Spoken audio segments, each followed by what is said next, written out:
Abby Richter is a perfectionist and control freak, but a brilliant television producer who can command a live broadcast without breaking a sweat. At the Sacramento television station where she works, Abby spends every morning solving problems created by everyone around her. When Larry, one of the show's married anchors, refuses to work beside his wife Georgia, Abby strokes his ego until he confidently returns to the studio. Moments later, Georgia panics during a live cooking segment after discovering that the food she has eaten contains duck. Before viewers notice anything, Abby orders the cameraman to switch angles, gives Georgia time to recover, and saves the broadcast. But even Abby's perfectionism can't fix their collapsing ratings. Her boss, Stuart, warns her that unless the program attracts more viewers, the network will cancel it. That evening, she goes on a date with a man she met online. Instead of approaching it like a normal human interaction, Abby treats the dinner like a job interview. She arrives with a printed copy of the man's profile, information from a background check, and a list of emergency conversation topics. When he orders bottled water, she launches into an explanation about why filtered tap water is practically identical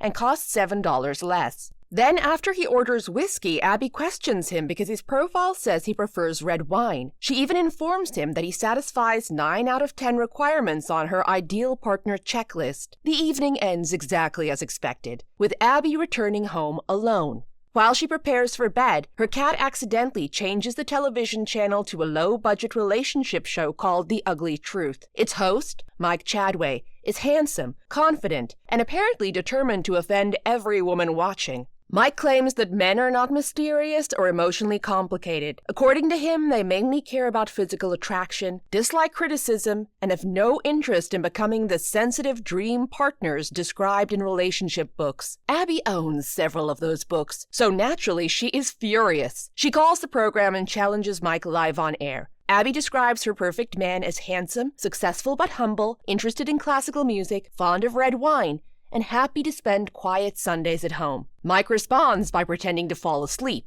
When Abby admits that she's not actually dating anyone like this, Mike realizes she has created an imaginary checklist. He tells her that she's ugly, and the perfect man doesn't exist, and that she will remain alone as long as she keeps waiting for him. The argument ends with Abby deeply offended. The next morning, she enters a staff meeting and discovers that the station has hired Mike as its new relationship commentator. His controversial program attracted attention, and Stuart believes he may be exactly what their dying show needs. Abby objects immediately, calling him vulgar and misogynistic. Stuart doesn't care.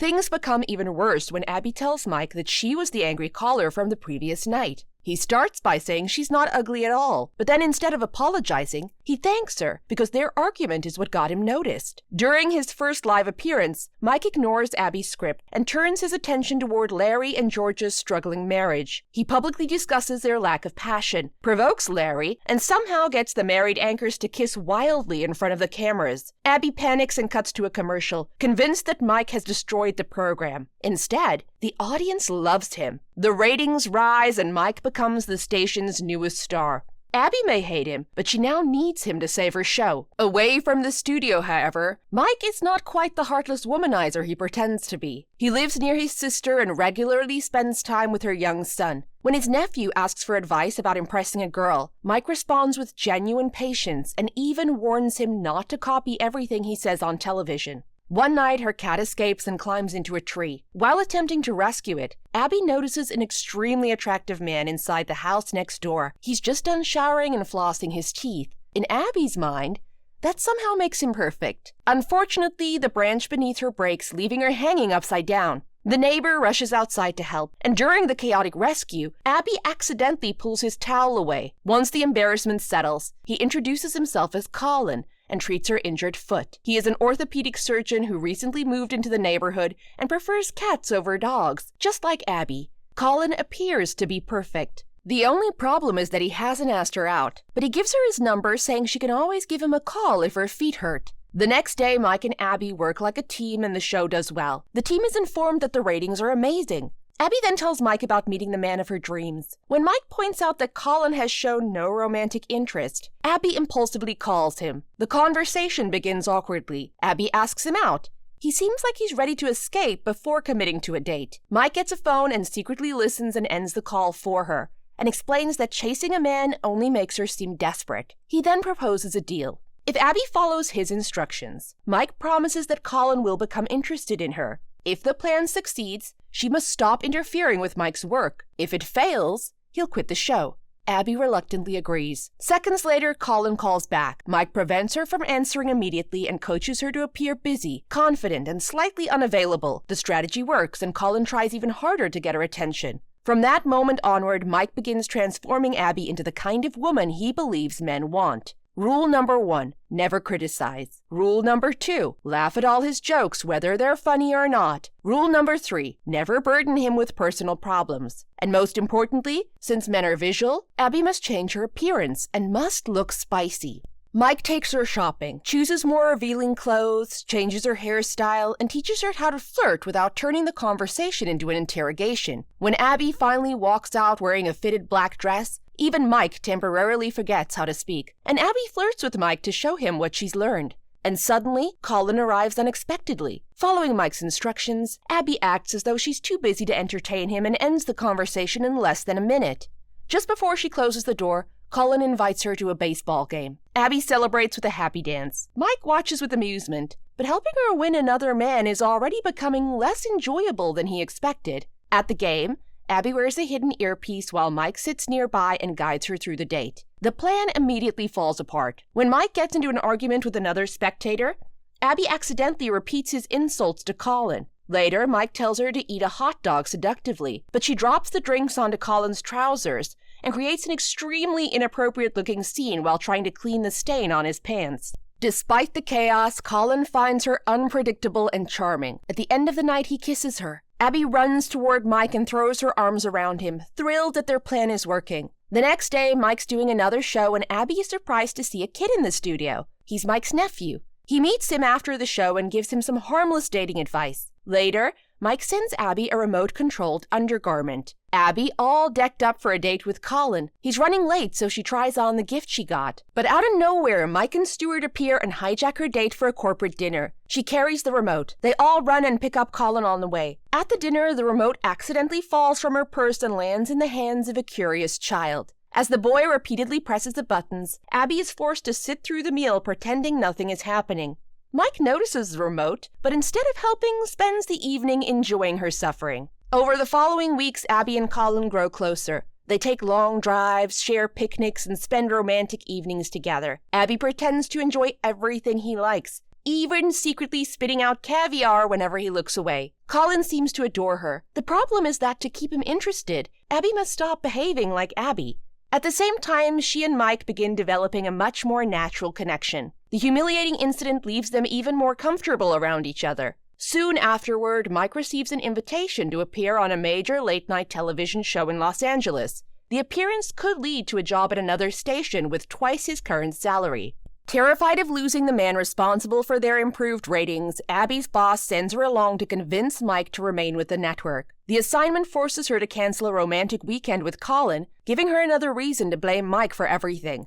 During the trip, their usual argument becomes unexpectedly personal. Mike tells Abby that she's not great at dating, and Colin may only love the version of her created through his rules. Colin has never met the critical, controlling, highly organized woman underneath the new clothes and fake hair. Abby insists that Colin stayed because of who she truly is, but the warning clearly troubles her. Before the television appearance, Mike becomes nervous. For once, Abby stops mocking him and offers genuine encouragement. She tells him that entertaining people with his ridiculous opinions is what he does best. The strange compliment restores his confidence, and the interview becomes a success. Later that night, Mike reveals that he has rejected the higher-paying job. He claims he wants to remain close to his nephew, who needs a dependable father figure. Over dinner, she asks why he's so cynical about relationships. Mike admits that several painful experiences eventually convinced him that lasting love doesn't exist. When the waitress asks what kind of water they want, Mike orders tap water and repeats Abby's argument about bottled water being unnecessary. The two begin dancing, and for once, neither is following a plan. Abby isn't pretending to be someone else, and Mike isn't performing for an audience.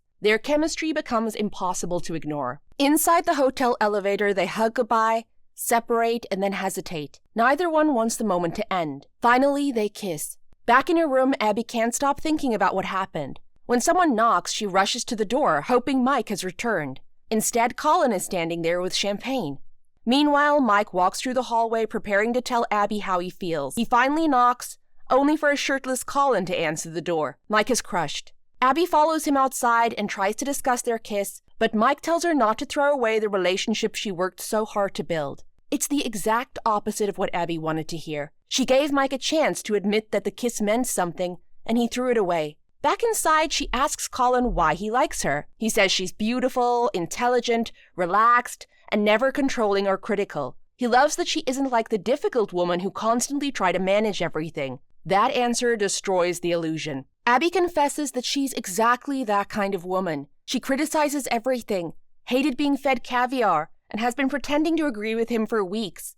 Even her long hair is fake. Colin doesn't love Abby. He loves the woman Mike taught her to perform, so she ends the relationship. The following morning, Abby discovers that Mike has quit and accepted a job with a local competing station. Convinced she chose Colin, he left without saying goodbye. Sometime later, both networks attend a hot air balloon festival. Abby's station attempts to replace Mike with another relationship commentator. This new guy begins suggesting that women don't truly mean no when they say it. Abby immediately removes him from the broadcast and takes his place inside a balloon. Live on television, she announces that men are unreliable cowards who avoid emotional risks. Without saying his name, she accuses Mike of sharing an unforgettable kiss and then running away when it mattered. Across the festival, Mike watches the broadcast and realizes she is talking about him. He runs toward the balloon and climbs inside moments before it rises into the air. Now trapped together above the city, Abby and Mike begin arguing in front of the live camera. She accuses him of being too afraid to admit his feelings. Mike responds that he was unwilling to compete with the man who fulfilled all the criteria in her checklist, who was waiting for her in her hotel room. Abby reveals she broke up with Colin. Mike is stunned. She tells him that it no longer matters because he already lost his chance by behaving like a coward. For once, Mike admits that she's right. He says he was terrified because he'd fallen in love with Abby, a completely neurotic woman who drives him insane. Abby immediately ignores the confession and begins arguing that she is not neurotic. Mike interrupts her. He has just told her that he loves her, and somehow she has turned it into a vocabulary lesson. Finally, the words reach her. Abby asks why he loves her, but Mike cannot give her a logical explanation. He only knows that he does. She jumps into his arms and kisses him as the balloon floats above the city, and their reunion is broadcast live to everyone below. Later, the two are shown together in bed, proving that the supposedly emotionless relationship expert has completely fallen for the one woman he could never control. Thank you guys for watching. If you enjoyed this recap, make sure to like the video and subscribe for more movie breakdowns. Comment below and tell me which movie you want next. And don't forget to hit the bell icon so you don't miss the next one.